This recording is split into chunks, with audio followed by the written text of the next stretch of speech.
नमस्ते। अद्यतनपञ्चाङ्गं विश्वावसुसंवत्सरः दक्षिणायनं शरदृतुः आश्विनमासः कृष्णपक्षः प्रथमा तिथिः रेवतीनक्षत्रं मङ्गलवासरः सूक्तिः यो मद्भक्तः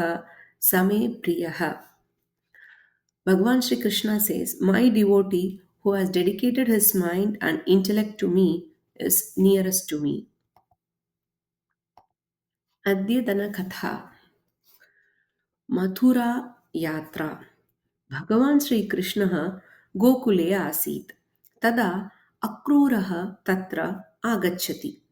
सः वदति हे कृष्ण भवान् मथुराम् आगच्छतु मातुलः कंसः आयुधपूजार्थम् आह्वयति इति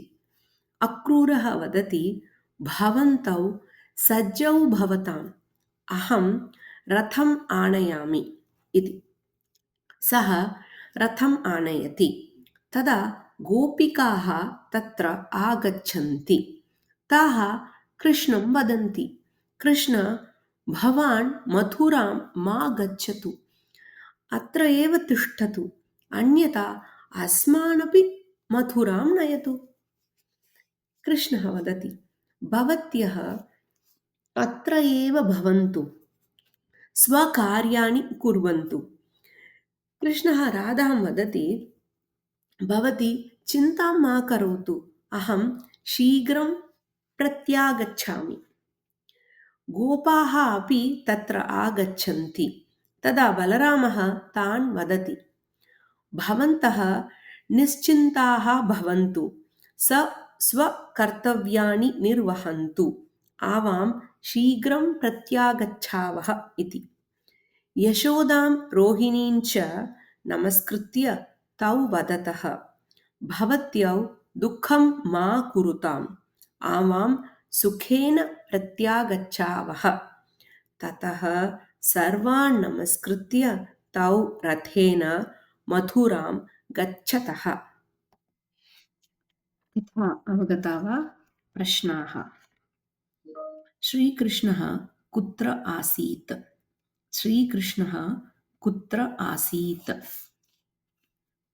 अक्रूरः कृष्णं प्रति किं वदति अक्रूरः कृष्णं प्रति किं वदति गोपिकाः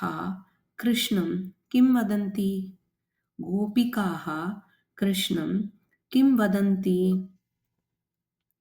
श्रीकृष्णः किम् उक्तवान् श्रीकृष्णः किम् उक्तवान् श्रीकृष्णः राधां किं वदति श्रीकृष्णः राधां किं वदति बलरामः तान् गोपान् प्रति किं वदति बलरामः तान् गोपान् प्रति किं वदति यशोदां रोहिणीं च नमस्कृत्य कृष्णबलरामौ किं वदतः यशोदां रोहिणीं च नमस्कृत्य कृष्णबलरामौ